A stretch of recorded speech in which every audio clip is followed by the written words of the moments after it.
Sounds good. Yeah, and I know people will be able to hear us as soon as they jump.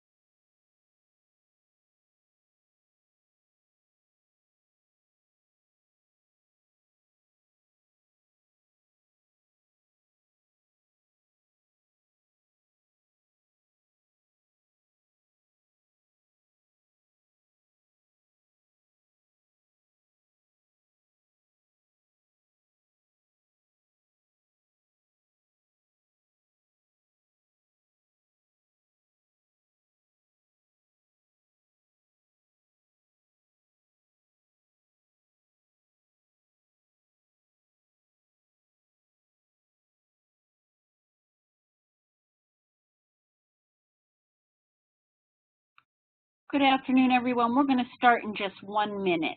We are muting everyone as they arrive, so feel free to use the chat if you need to communicate, and we'll start in just a minute.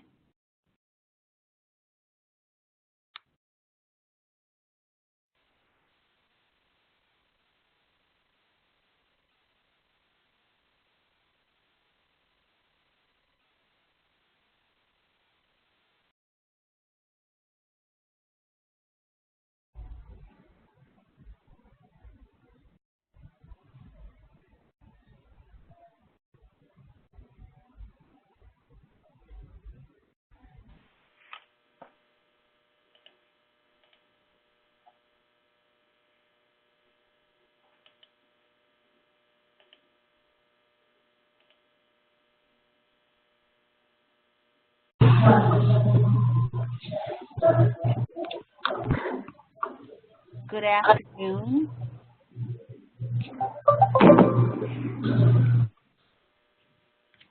Good afternoon, everyone. My name is Linda Muskoski, and I'm from the National Student Attendance Engagement and Success Center, and I'd love to welcome you to today's webinar, Mentoring 101, Building a Strong Foundation for Your Mentoring Relationship. Today's webinar will last for approximately 60 minutes with time for questions. As I mentioned a few times, we are placing everyone on mute as you enter, and we are asking you if you would not unmute yourself, just so that we won't have noise interference. If you do have a question, please feel free to use the chat function. It's on the right side of the screen. If you do need to send a private content message, you can see under the Everyone drop menu, you can pick Delia Hagen, and you can send a question privately or to everyone. We are encouraging you to submit your questions and comments all throughout today's webinar. If there are any questions we are not able to get to today, we will email them to all participants in the next 5 to 7 days. Today's webinar is one of a number that are being offered by the National Student Attendance Engagement and Success Center during 2017. This is a new technical assistance center that is funded by the Department of Education's Office of Safe and Healthy Students. The mission of the center is to disseminate evidence-based practices and build and facilitate communities of practice to help students attend every day, be engaged in school, and succeed academically so they can graduate high school prepared for college, career, and civic life. The 2 communities of practice referred to in this center's mission are focused on the 30 national My Brother's Keeper Success Mentor sites and the many SIG and STIG eligible schools throughout the country that are working to implement early warning systems programs. Before we begin, I would like to introduce Delia Hagen and Mentor. This webinar is being hosted by Mentor, the National Mentoring Partnership. Mentor is a partner on the National Student Attendance Engagement and Success Center, bringing expertise in mentoring, best practices, as well as training and technical assistance on school integrated mentoring models like Success Mentors. Celia is the program director at Mentor and has been coordinating this work at Mentor National. We'll be supporting today's webinar by monitoring your responses in the chat box in response to prompts from the panelists. As you may know, Mentor supports a network of 26 state and local affiliates, around the nation who provide mentoring expertise and support in their regions. And 2 leaders from those affiliates are serving as panelists today. So with that, I will pass this over to our 2 presenters for today. Let Delia share a little bit about herself and our presenters for today, Abby and Beth. Hi everyone, this is Delia Hagan from Mentor. Thanks for the introduction, Linda. Great to be on here with you all. And actually, I'm not going to take up any time at all. I'm just going to kick it right to Abby and Beth to introduce themselves and get us started today. Hi Abby, hi Beth. Hi everyone, my name's Abigail Ellis. I've been in the mentoring field for 18 years and I'm currently the Executive Director of the Mentoring Partnership and Resource Center. We're the Mentor affiliate based in Philadelphia and serving Eastern Pennsylvania and some of Southern New Jersey as well. I've also been a mentor 4 times. My first mentoring relationship did not last long at all. It actually closed after about 7 months and was pretty disappointing for everybody involved. My second mentoring relationship lasted over 10 years. We're still in touch, and my mentee is actually in Texas finishing her bachelor's degree. My third mentee was in a school-based setting, and it was a great match, but it ended after a year because my mentee moved to another state and left the school. And I'm currently in a workplace mentoring relationship as well, and I'm so excited to be here to talk with you about mentoring today. So let's just, because we're going to be watching this right now, Hi there. My name is Beth Fraster, and I'm the Vice President and Chief Program. Thanks. I'm sorry, I'm just going to ask everyone if they could just mute their phones. I hear some background noise. My name is Beth Fraster, and I'm the Vice President and Chief Program Officer at Mass Mentoring Partnership. We're a proud affiliate of Mentor, and we serve the state of Massachusetts. I come from a youth development background, believing that all young people deserve and have the right to an incredibly great relationship with adults, and I find that schools are a great place to nurture and venture out to have these relationships. And I'm excited to be here today to talk about the many ways that integrated relationships in school settings can be just a place to have these mentoring relationships occur. Okay, so today's webinar is intended for mentors who are on the ground building relationships with mentees or those who soon will be, but it'll also be helpful content for folks who are running mentoring programs as well. So just to clarify what we're going to be talking about today, we have listed our objectives here. So our objectives for this webinar are to really build your excitement about mentoring and its value in young people's lives, to understand the role of the mentor, what it is, what it isn't, and to help maximize your impact, for you to identify the mentoring style that best suits your relationship with your mentee, and also to understand youth-centered goals and practice setting one for your mentoring relationships. Next slide, please. And we'll cover these things today. Obviously, right now we're reviewing the agenda and the objectives. Then my colleague Beth will take us through some fun getting to know you and icebreaker activities, as well as clarifying the role of the mentor, what it is and what it isn't. Then I'll talk about how to be a great mentor and the approach that we recommend based on the research. Beth will then talk about setting youth-centered goals, and finally we'll take some Q&A to get to as many of your questions as we can. Please feel free to ask questions along the way by sending a chat to everyone using your chat box. And now I'll toss it back to Beth. Next slide, please. Great. So although we're far apart and we can't see each other, we'd love to hear more about who's on the webinar with us today. So if you could just take a moment and tell us a little bit about yourself by answering these questions in the chat box or by taking the poll. Not sure how it is. How long have you been a mentor working with students in your school? There you go. There's our chat. Have you been working with students that maybe you're not matched yet? Less than 1 month? More than 1 month, but less than 3 months, or more than 3 months? I'll give you a minute just to answer.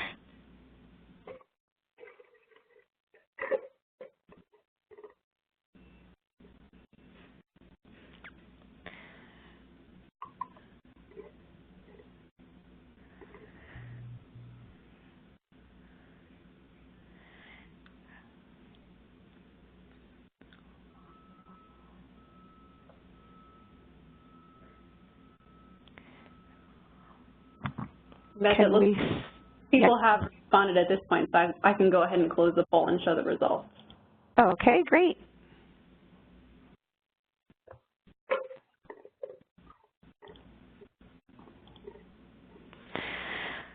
Great, so we have a group of experienced mentors on the phone with us.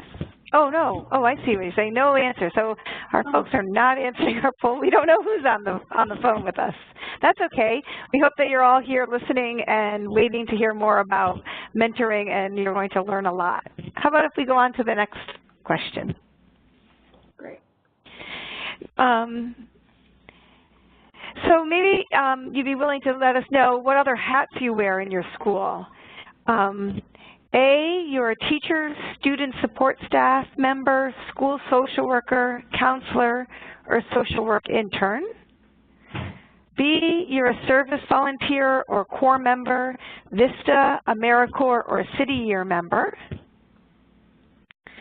C, a volunteer from the community partner organization or college.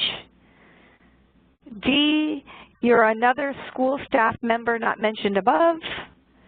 Or E, you don't fit into any of the categories I've mentioned. And you can use the chat box to tell us who you are. Great, thanks, Beth. And for this one, we actually aren't going to use a poll. We're going to try using the chat box instead, so folks can just go ahead and type the letter that applies to them right in the chat box and address it to everyone.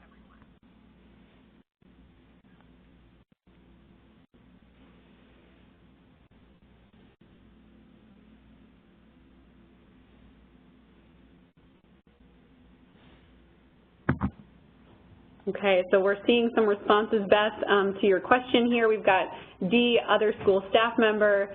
C, we've got somebody from a community organization. E, someone who's helping other schools in our network set up mentoring. So we've got some partners for mentoring programs on the line. And feel free to continue responding, folks, as you feel comfortable doing so. Just go ahead and type it in the chat box so we know who you are as we continue our conversation. Great. Thanks, Delia. And if you can go on to the next slide. I'm going to ask just for one more icebreaker to get us started. And again, sometimes this is really helpful on webinars to connect us all together across the miles. If you could take a moment and just kind of visualize your mentoring relationship. If you think for a moment and picture your mentoring relationship and what it would be like 6 months from now.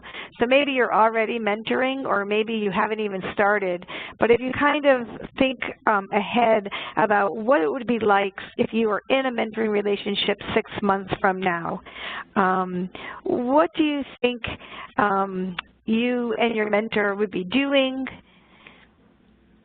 What kind of activities would you be participating in?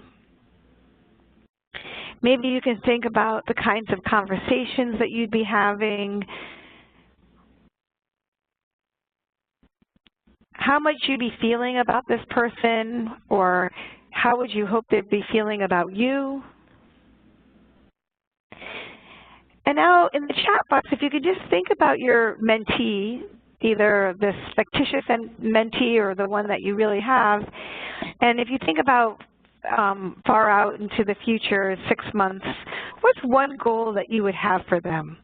What would you like them to achieve, or what might you achieve with them together? And if you could just kind of visualize that and write into the chat box one goal that you would hope for your relationship or for your mentee, and share it with everybody.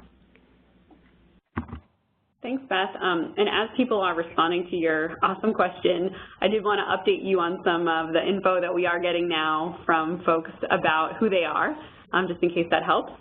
So we do have 5 E's on the call, people who don't relate to any of those categories, but some specific info has been shared about people coming from a community mentoring organization. We also have a school counselor on the line. We have a principal on the line. We have some other C's, so volunteers from a community organization or a college. So it definitely seems like it's all over the board, just to update you on your last question. Great. We have a nice diverse group here. And we're starting to see some responses come into this question about goals for mentees. So I'll read some of those responses too. We've got so far gaining their trust and building rapport, someone who actually facilitates a school-based mentoring. Uh-oh, I think we're having some interference on the line. Oh, there we go. Thank you, whoever that was who muted themselves. Thank you. So it looks like someone who facilitates a school-based mentoring group with 5 mentors, and some of the goals are as a class are to complete a FAFSA and to apply for at least 1 post-secondary program. We also have someone who wants to see relationships lead to more engagement, and another person who says that their goal is for their mentee to stay in school. Great. Thank you, everybody, for sharing your hopes and your wishes and visualizing with us online. If you could turn to the next slide, please. So we all know that the best laid plans sometimes don't always work out, and that at times that we sometimes reach some obstacles or challenges that get in the way of mentoring relationships, and sometimes they throw off what we hope for our mentor or for the relationships. In the chat box, can you tell us what's on your mind? What are the things that you're worried about or that you think might get in the way of you connecting with your mentee or for your mentoring relationship?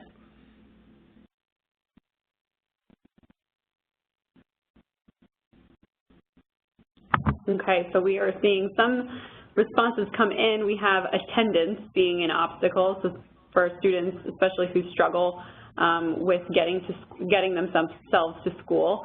Other obstacles are just not connecting, not quite getting along. And so especially someone is also noting if there's a virtual program, so programs that take place either online or over the phone, attendance and just not showing up is an even bigger concern. Lack of motivation maybe on the mentor's side or the mentee's side. And then another issue is outside influences, so maybe influences from a parent or peers that sort of get in the way of the relationship developing. Great. Thank you for sharing those as well. I think sometimes people are often afraid to say what's the worst thing that could happen in a mentoring relationship. And in fact, we think it's the best thing to do is to talk about what could go well and what are some of the challenges that could happen, because it's the best way to prepare and to prepare the relationship, to strategize about what people will do when things don't go quite as expected or quite as hoped, because that's what the relationship is all about. And we know that relationships really take 2 people. So there's whatever you bring to this relationship, but there's also what the young person brings to the relationship or doesn't bring to the relationship. And there's what you hope for the relationship, and there's what the young person is hoping to get out of the relationship as well. And so relationships, because they're mutual, really makes a difference about how you come into it and what you bring to it, and also what the young person does as well. And so it's really important to go into these relationships with open eyes, open hearts, open minds, so that you can really connect in a mutually respectful way, and so that the relationship can both have expectations met on both ends of the relationship. So I'd like to go to the next slide, please. So what we want to start off with is to understand the role of a mentor. We want to start with square one, and that is just looking at a definition of what is a mentor to start with. So here's one definition that our colleagues came up with in the Mentoring Partnership in southeastern Pennsylvania. And they really brought some really great aspects to the definition. And they define a mentor as a caring guide, a wise advisor, a partner on a journey, a trusted friend. A mentor can serve as a mirror for the youth. They can show youth who they are and all they can become. What makes a mentor is not that they are perfect or always know exactly what to say, but rather that they are able to form a strong connection with their mentee. This connection can serve as a catalyst for positive change and growth. So there's many aspects to that definition that could warrant hours of conversation. I think that one of the most important aspects of that definition is that what it's really talking about is a mutually explicit relationship in which this person comes to somebody ready to be to be a listener, to be a guide, to be an advisor, to really help young people to thrive in the place that they are and to be respectful in that process. When we think about mentoring in integrated settings in schools or success mentors, I just really want to think about the fact that this kind of mentoring is really a strength-based program. And so school mentors really are there to think about how do we build upon the strengths of the young people in which they're connecting with. And how do we help young people to take the things that are going well, expand upon them, and help them to reach the goals of the program? So most integrated school-based mentoring programs really have some outcomes that they're reaching for. Many times it's about attendance. Other times it's about academic success. Other times it's about, as some of our folks said, meeting some benchmarks of applications or other kinds of academic outcomes. And so what we really are hoping for is how do we make those kinds of expectations explicit to both mentor and mentee, and how do we help them to reach those goals? So one of the most important things about school-based mentoring is really helping young people to see that they're valued in the school setting, that somebody cares about them, that has their back, that someone's there to advocate for them, and then help them to navigate this sometimes often confusing setting that the young people find themselves. And so what we know from research is that young people really say they need someone in that building who they can go to, who they can trust, who they can really feel like that someone who's there to help them to integrate themselves into these systems. And so that's why a mentor in this setting is really, really important. On to the next. So one of the questions that we have for you is, who mentored you when you were in the systems? And what role did they play in your life? And what qualities did they have? So if you take a moment now, think back. So who was this person? And what was it about them that made them special? And if you could just take a moment and write that down into the chat box, that would be great.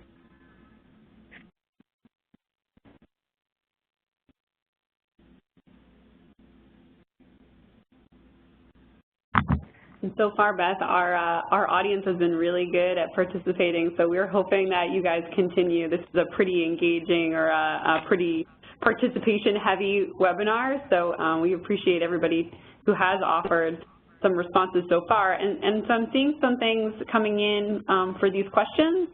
We have someone who said a high school teacher who let me eat lunch in her classroom every day. Is one really good example. We also have someone who says that my mentor was consistent and caring. We have someone who says that my mentor was a coach, someone who coached me in sports. Someone who said it was actually one of my husband's friends from high school. She talked to me every night my first year of teaching. Another quality is someone who's non-judgmental. That was an important quality of the mentor that this person had. So those are just some of the responses that have come in. Yeah, I think that a lot of these responses are responses that we often hear from people when we ask this question, which is really, it's really important that this person is there consistently, not in a non-judgmental framework, easily accessible, someone who's there to be there and to be able to be, so that someone can be heard, so they can be good listeners. Sometimes they can have wise advice. That's what a mentor really is. If you can move on to the next one. Oh, thank you. It's also important to think about what a mentor shouldn't be. Oftentimes, if you are a mentor, have you ever faced the temptation or pressure to assume the role of a parent guardian, a peer, the ATM, the school truancy officer, or something else?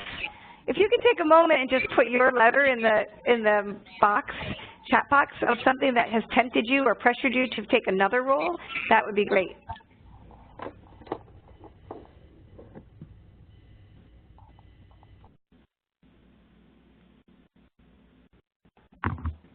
So I'll keep an eye peeled for folks putting those letters into the chat box. I also had some other examples of positive things just to add that didn't get said earlier. Someone who was a coach, someone who was an athletic trainer, who was very non-judgmental. So just reiterating your earlier points there, Beth. And then as for these temptations or pressures to assume a different role that's not appropriate for a mentor, we have people who are definitely resonating with B, so feeling that they've been asked to be more of a peer or felt the pressure to be more of a peer. Definitely some folks that feel like C, and maybe also adding chauffeur or their ride from some place to another place.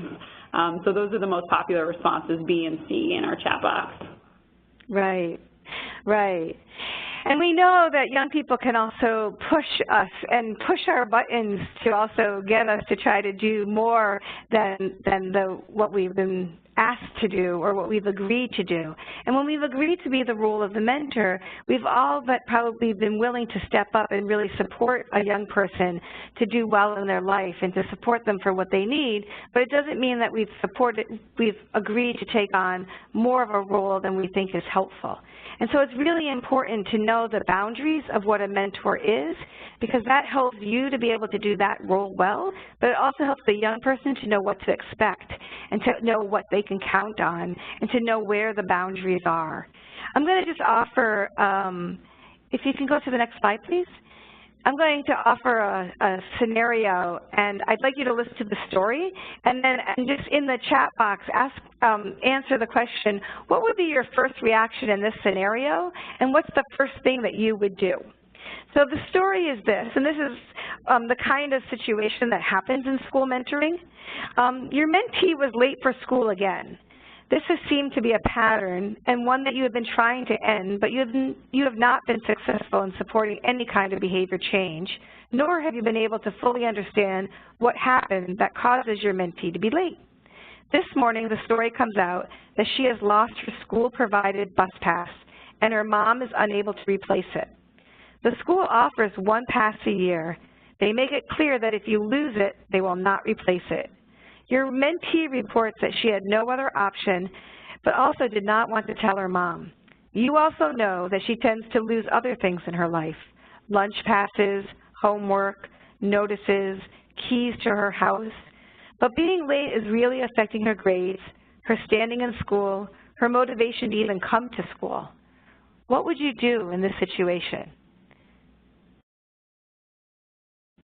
So if you could just respond to everyone in the chat box, what would be your first reaction as a mentor?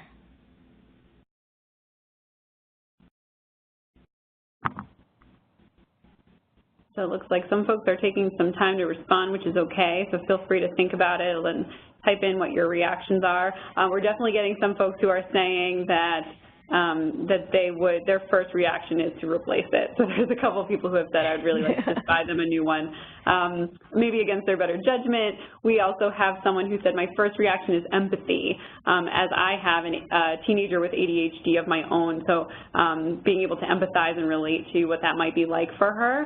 And then someone else's first reaction or impulse would be to ask the program coordinator if they can replace the pass as maybe a solution to the situation.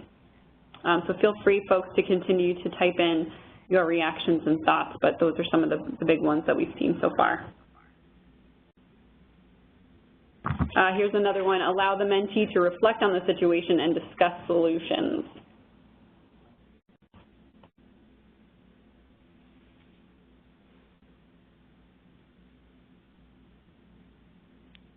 And then finally, get a new path, then help them find solutions for being more organized, so giving them another chance.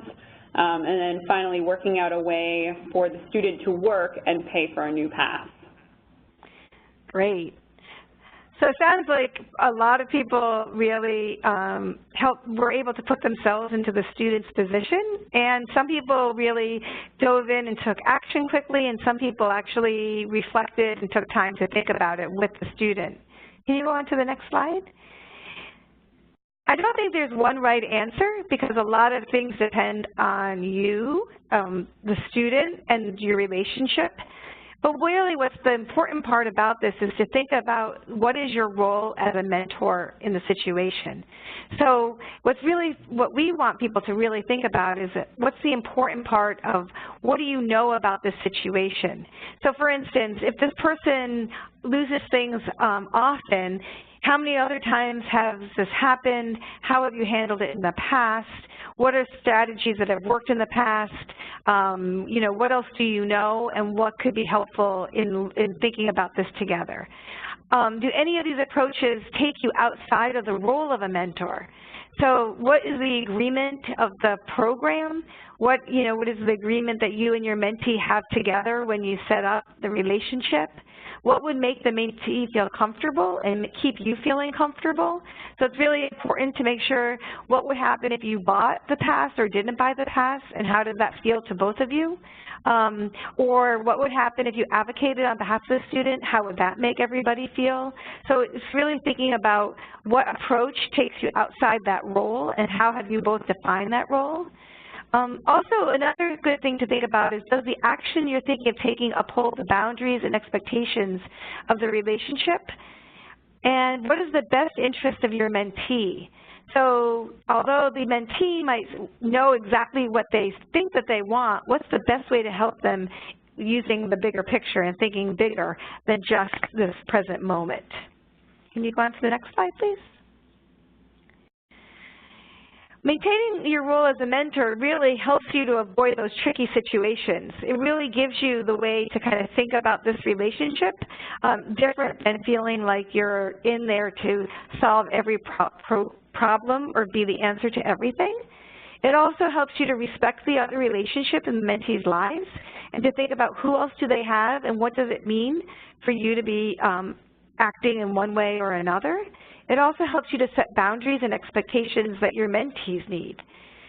And then when your role is challenged, it helps you to kind of think about seeking reflection, supervision, and talking through it with a peer.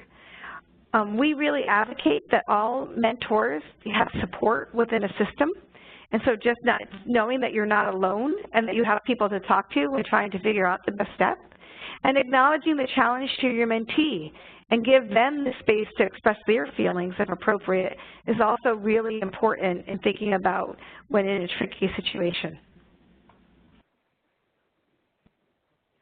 Okay, so I'm going to turn it over to Abby. Oops. I'm going to turn it over to Abby now. Thanks, Beth. So you want to be a great mentor? I know you all do. Let's go to the next slide.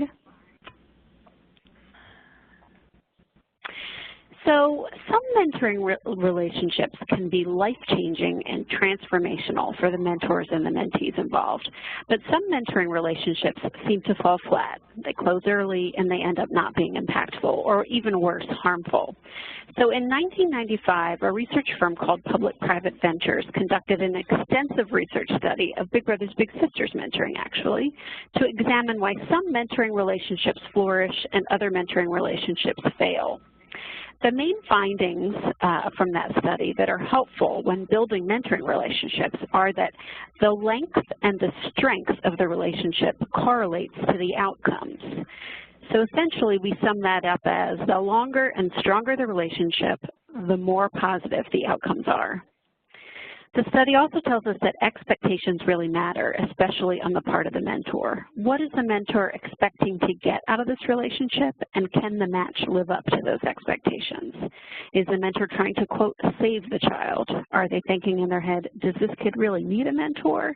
Those expectations are really critical, and that's one of the reasons that we do trainings like this one, mentoring trainings. The study also told us that the approach that you use when mentoring really matters in building relationships, and we're going to dive a little bit deeper into those approaches.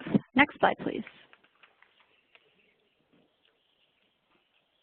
So the PPV and some other similar studies have uncovered three main approaches to mentoring that we're going to look at in more detail. They are developmental mentoring, instrumental mentoring, and prescriptive mentoring.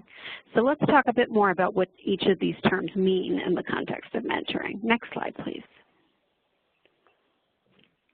I find it most helpful to talk about developmental mentoring by first talking about its opposite, which is prescriptive mentoring. Prescriptive mentors see the student that they're mentoring as full of deficits, and they focus on filling or improving those deficits. Maybe they view the child as having poor writing skills, maybe they think the child is disruptive in class, or they think the child doesn't dress as the mentor thinks they should. A prescriptive mentor would make these assessments on their own and then use targeted activities that the mentor chooses to address specific behaviors that they believe the youth needs to work on. I have a friend who calls it getting sunned. He says, son, you better pull up your grades. Son, you have to stop messing around and focus on your schoolwork. Son, you better pull up your pants. My friend says as soon as he gets sunned, he tunes out and knows that that person doesn't care at all about what he thinks, wants, and feels. And when this happens, the mentor brings their own goals and needs into the match. The mentor needs to feel successful and see progress on these goals that they themselves have set. And when that doesn't happen, they get frustrated. It becomes about the needs of the mentor rather than the needs of the child. And when the mentee doesn't progress as the mentor feels they should, often the mentor will end up judging the mentee, driving disconnection. Next slide, please. In contrast to the prescriptive mentor, the developmental mentor puts the youth at the center of the relationship. They see the youth as full of strengths, potential, and opportunities. They see the youth as a whole person with wants, needs, interests, and passions. And they also know that kids have been let down in the past by other adults, and so they understand the critical importance of first building respect, trust, and understanding with their mentee. And in order to do this, they put the youth's voice and choice in the center of the relationship, and they listen more than they talk. They focus activities based on the youth's interests. They give the youth a prominent role in activity choice and goal setting. They allow the youth to bring up challenges as they feel comfortable rather than asking question after question to try to get at the root of the issue that the mentor wants to talk about. They help build the youth's self-confidence, which is so important as they grow up and learn to take intentional risks and stretch their wings. Developmental mentors also understand the importance of having fun. So important having fun. Those shared positive experiences are really important to building a strong foundation, developing a rhythm, and getting to know each other. And finally, they refrain from judging, and instead they use every opportunity to learn more about what makes that student who they are. The results from the PPV study identified that mentors who follow a developmental approach, as opposed to the prescriptive one, tended to engage in longer and more meaningful relationships. Next slide, thanks. And the differences between the two groups of mentors that PPV studied were really remarkable. So you can see this chart here. Of the matches in the study, 54 of those matches were identified as using a developmental approach to mentoring. After 1 year, which we know is a really important milestone for mentoring matches, 50 of the 54 matches were still meeting and developing their relationships. Of the 28 matches who used a prescriptive approach, 22 terminated early. Those are really powerful numbers. And in addition to these findings, the researchers also found that youth who had developmental mentors were much more satisfied in their relationships. They were more likely to seek support when they needed it, which is what we want from our young people, right? To reach out when they need support. And they also felt closer to their mentors. And those are all things that have been identified as contributing to those longer, stronger matches. Next slide, please. Okay, so we're going to do a little activity. The concepts of prescriptive and developmental mentoring really make a lot of sense. But we're going to do an activity to try to apply these concepts. So here's the scenario for this one. You are the mentor to Liz, and Liz skipped school today. I'm going to read each response, and you guys can type into the chat box whether you think it's a prescriptive response or a developmental response. So let's take the first one first. Liz, you don't know it now, but school is really valuable, and when you are older, you'll understand. I hope you don't do this again. So go ahead and use the chat box, chat to everyone, and tell us whether you think this is a prescriptive or a developmental answer choice. And Abby, you might be already seeing these responses, but we're getting quite a few prescriptives in the chat box. Awesome. And so far, no developmental. That's great. Very perceptive. This is a prescriptive response. The mentor is sunning Liz. There's no room for Liz's voice or choice in this conversation. And it's frankly a little judgy, implying that she just doesn't get it because she's not old enough. All right, let's go to number 2.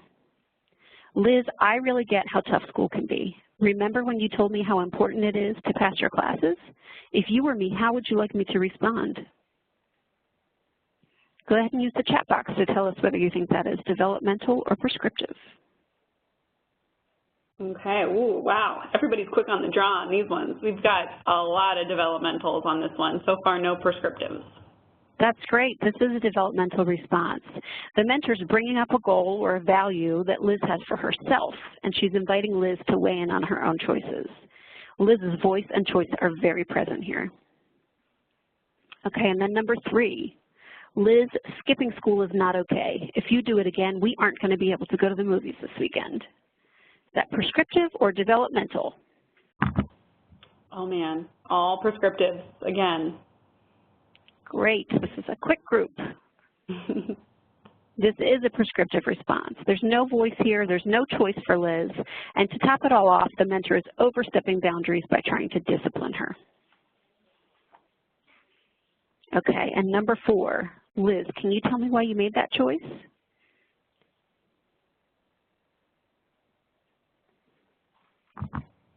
All right, don't be shy, everyone, but I do see, again, some pretty quick responses coming in, and all of them say developmental so far.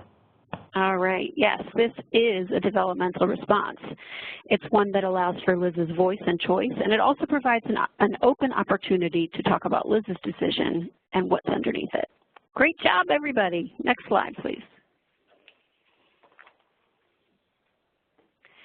Further research by Dr. Jean Rhodes has identified some of the ways in which the developmental approach actually works for students. It enhances their social skills. It enhances their emotional well-being, likely because they feel seen and heard and valued. It improves their cognitive skills. It allows them to practice listening, understanding what the mentor is saying, coming up with the language to identify their feelings and respond in a way that represents them. And it also builds their supports as you are role modeling respectful and caring dialogue and advocating for them to do the same. Next slide, please. Newer research offers a third approach to mentoring known as the instrumental mentoring. Instrumental mentoring is sort of like the next phase after all the developmental work has been done to build strong, respectful, and trusting relationships with a mentee. At this point, the relationship can transition to instrumental mentoring, which is a bit more structured than developmental mentoring. It focuses on learning skills and or achieving specific goals. This is where the mentor connects the youth with other resources, opens doors, and assists them in attaining goals that they have set for themselves. This approach can be helpful for youth as long as they are involved in setting the goals, but it can have negative effects if they are not involved in the goal setting. If the youth is not involved in the goal setting or not fully on board, then really we're just talking about prescriptive mentoring here. So the difference is that the youth is setting the goals and the mentor is helping them to achieve them. Next slide, please. And the research tells us that both approaches are needed. Developmental activities build trust, and instrumental activities bring in opportunities for stretch and growth. An example of how prescriptive differs from the developmental instrumental approach is this.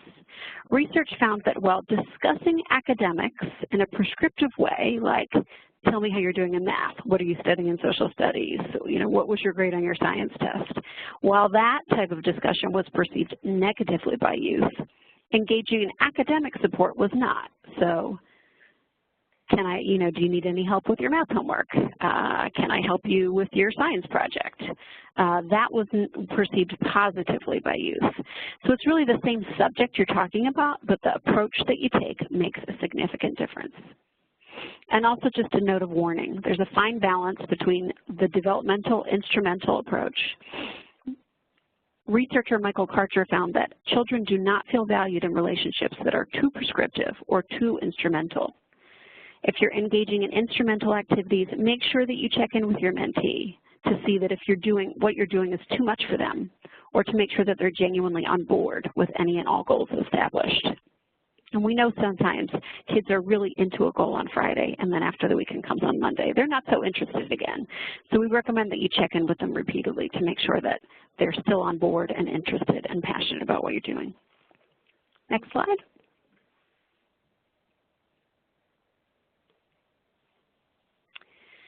Okay, so here we have 10 tips for a developmental mentoring approach. Number 1 is be a friend. Have fun. Remember, those fun moments are not just icing on the cake. They're really important building blocks to your relationship. Give your mentee a voice and a choice at all times. Be positive, be open. Let your mentee take the lead on what to talk about to put them in the center. Respect the trust your mentee places in you. I'm sure you've worked hard to build it. Help to build your mentee's confidence because they'll need it as they stretch and grow. Listen, listen, listen. And take responsibility for building the relationship. While we want it to be youth-centered, you are the adult and you set the tone. Next slide, please.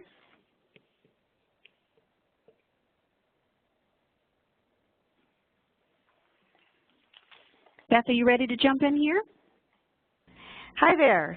I'd just like you to think back to the first question that we asked you about the goal that you were hoping for you and your mentee. And maybe now take a moment and think about more about your role, now that you know more about your role and what you can be doing and the different ways that you can be in relationship and becoming a developmental, instrumental mentor, how might that goal change? So if we were to ask you now, how do you think your mentee's goal for your relationship might differ from yours?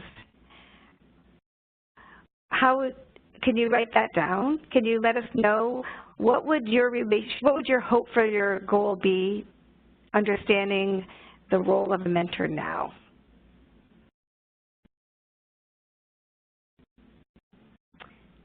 I might not have.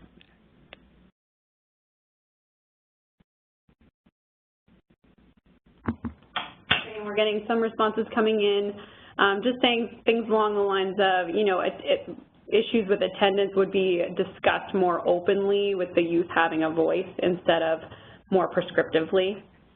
Others are saying asking my mentee what they want to do to get to know them before we start setting goals. Great. You have another response coming in, talking with my mentee and their family about their interests before we start setting goals. So again, those same types of principles that we've been talking about. Great. So if you can go to the next slide. You've hit it right on the head, which is we really want you to think about these youth-centered goals because, as Abby pointed out, really setting goals together and having the young people be at the center of creating those goals in this mentoring relationship is really going to help both you and them to be able to reach the goals. Youth-centered goals are goals that place the young person at the center of the relationship, and these are goals that come from the young person themselves. That's not to say that they don't need us as adults to support them and help them to identify and explore their goals and to think about the consequences and the reality of these goals. And a youth-centered goal is more meaningful and likely to be achieved because the young person is invested in achieving it. So really think about how you set goals and when goals are set. And I think your responses to that question were really right on, which is sometimes it really is that we need to set the goals in the beginning of the relationship, but then to re-examine them once we really know people. And give them the opportunity to think about goals in the beginning of a relationship again. If you can go on to the next one. So I think you can go on to the next slide. And so now we'd just like to ask if you have any questions or that you'd like to ask in the chat box for either Abby or I, or me.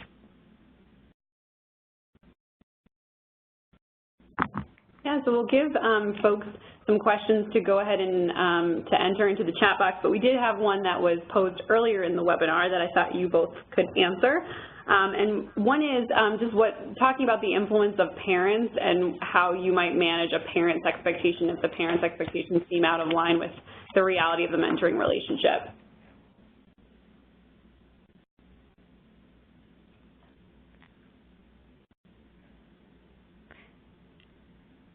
I'm sorry, can you say that question again, Delia? Sure, yeah, absolutely. Yeah, this person is asking about managing parents' expectations. So if a mentor becomes aware that a parent seems to have expectations about the relationship that aren't realistic or not in line with what was agreed upon, like driving them to places or things like that, how might a mentor handle that situation? Go ahead, Beth. Well, I think that's a great question because oftentimes, especially when you're learning the difference between a developmental and instrumental and a prescriptive mentoring approach, sometimes parents don't always agree on that in their parenting style. And so I think it's really important to engage parents immediately upon creating mentoring relationships so that expectations of the relationship are everybody can share in the process of understanding what the relationship is about and how they're all going to work together on what a relationship is and how the relationship is going to play out and who the mentor is and what they're going to do and how they're going to do it with that young person. And what their style is like, because sometimes parents are hoping that a mentor is going to either, whip somebody into shape or get someone going or achieve exactly what the parent might not have been able to achieve, and really helping to set the expectations for the parents about the relationship is really important right from the start. And Beth, I'd add to that I think that's where a support person really is helpful, somebody who is supporting that mentor, supporting that match, who can sort of be a neutral party to bring folks back together around those expectations. That's right. Awesome. Thank you both so much. Can I just add one more thing? And I also think just as we want to build trust with the mentee, we have to remember that parents are really important people in a mentee's life. And so figuring out how to build trust with the parents is really important. And that's where that third party can be really helpful because they may be working on building trust about the mentoring program so that they can trust the program while the mentor and mentee are busy building trust together. Thank you so much, Beth. Yeah, great point. Another question that we have is how might you go about having a conversation about goals with your mentee without sounding too prescriptive? If you guys could give some examples of how a mentor might approach that conversation about goals.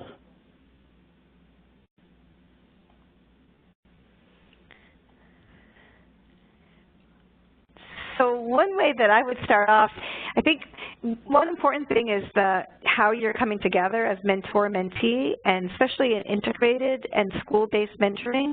Is there a goal and an agreement about the mentoring program to start, and really understanding what the parameters of the mentoring program are. So for community-based mentoring, it's really different than school-based mentoring where there might be a really explicit goal already embedded into the program.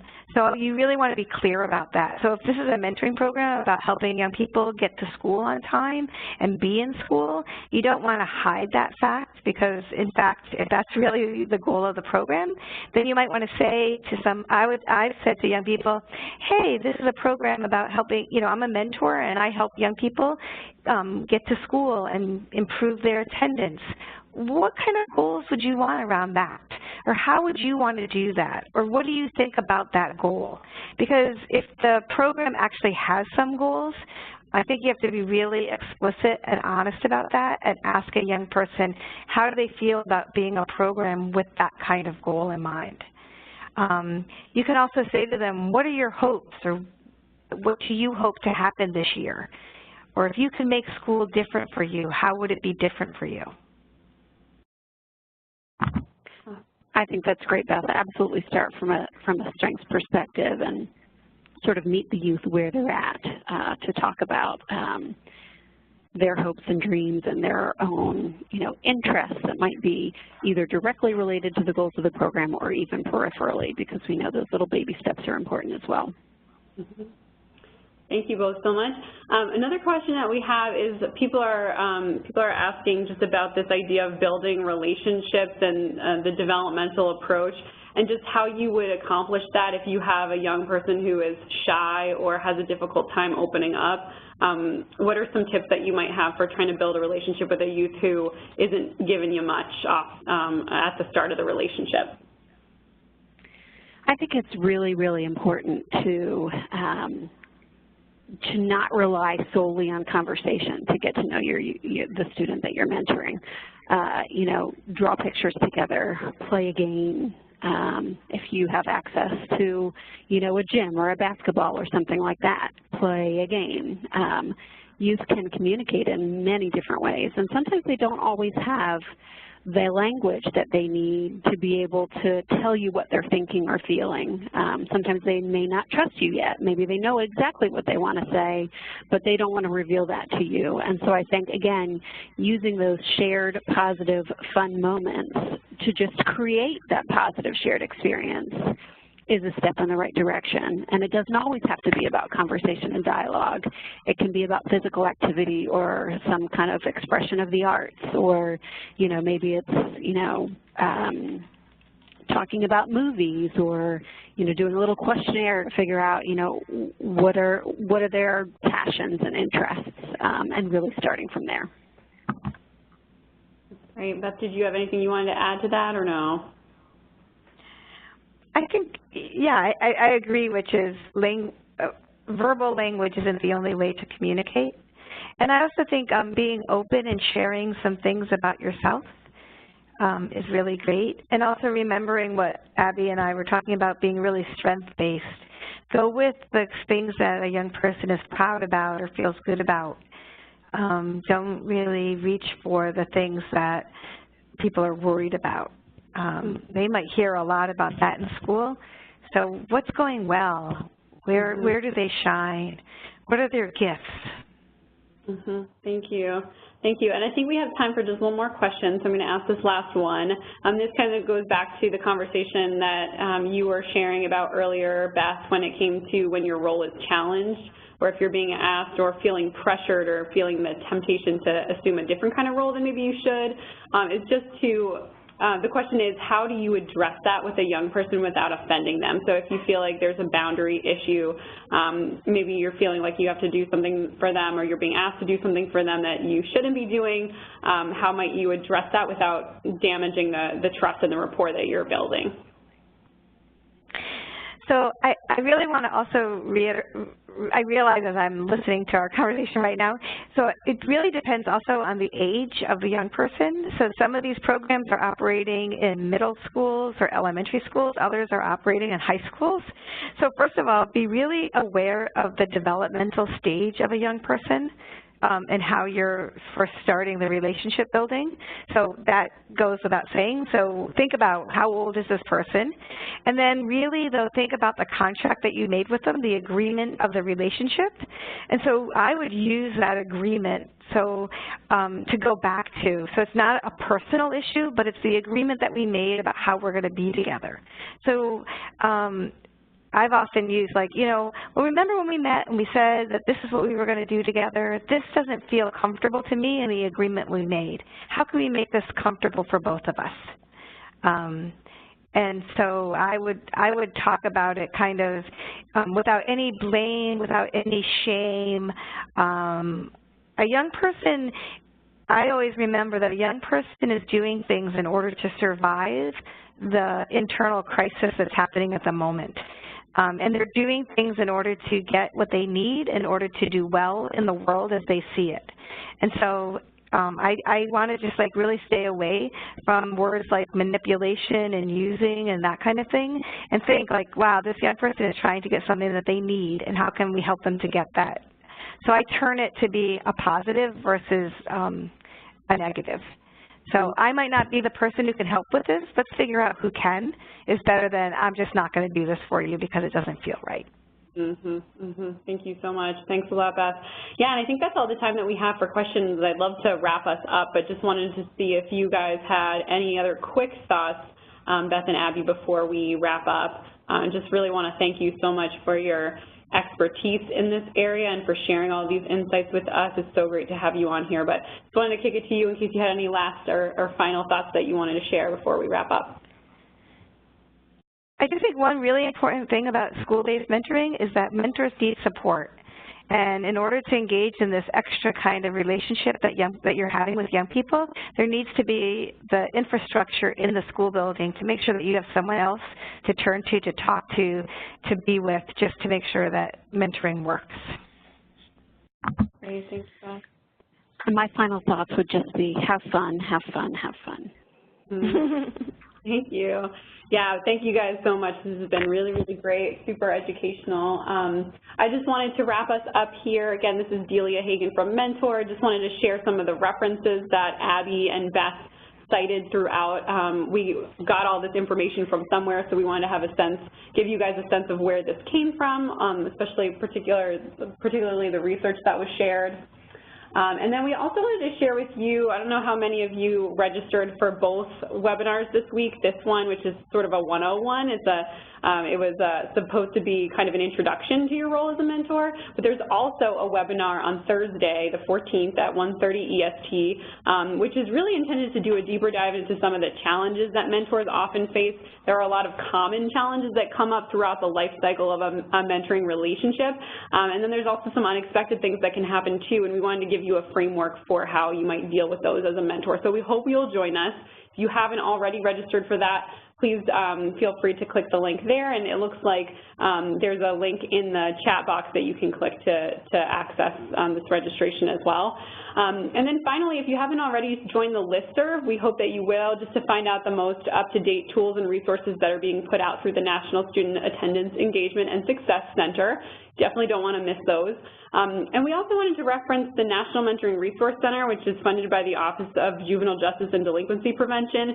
This is sort of a one-stop shop for mentoring resources that you might find useful depending on the types of information that you're looking for as a mentor. So feel free to visit us there. And then you'll see the websites of Mentor, Mass Mentoring Partnership, and Mentor Independence Region at the bottom, and those are the organizations that myself, Abby, and Beth are all from. So we hope you'll stay in touch with us, and just want to thank you for your attention today. You guys have been a great participatory audience, so we appreciate your time, and thank you so much for all of the work that you're doing with students, or the work that you plan to do mentoring students. We need you. Any last words, Linda or Beth or Abby, before we wrap up? Thank you so much, Delia. Just pointing out to folks that, as you mentioned, that link is in the chat box, and you can visit that link and find all of our past webinar recordings. That's where they live, just as today's recording will be there as well. And we just want to thank you so much for your time and participation, and have a great afternoon. Thanks, everyone. Take care.